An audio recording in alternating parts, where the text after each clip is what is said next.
So we are going to finish our installation of our chicken feeder. We just made the cuts with the boys, and now we're going to go ahead and show you how we cut out some of the gate around the coop so we can stick it in. And then you want to tell us what you're going to do over here? Yep, so I got 2 nails and then 2 washers. 2 screws. 2 screws. And I have, what is this called? Just like a clamp or a holder. Clamp or holder to put onto that, to stick onto this board that we made so it doesn't go into the real chicken coop, so it doesn't like hurt it in case you want to remove it. And so it keeps the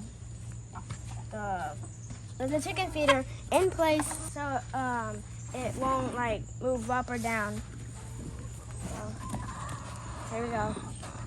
We're going to start cutting out these, and the other reason that he was mentioning is so that we can actually reach this tube, this cap on top. Oh, and also so that we can actually pull it off. So it doesn't go all the way through the chicken wood, so then they don't peck on it.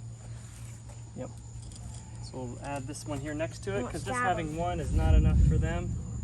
So we will go ahead and start to cut this out. The food, if you fill it up all the way to the top, lasts about 1 week. For the amount of chickens that we have. Oh yeah, 6 chickens.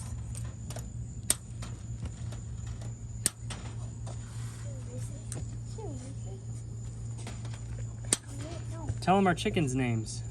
Go show them the chickens.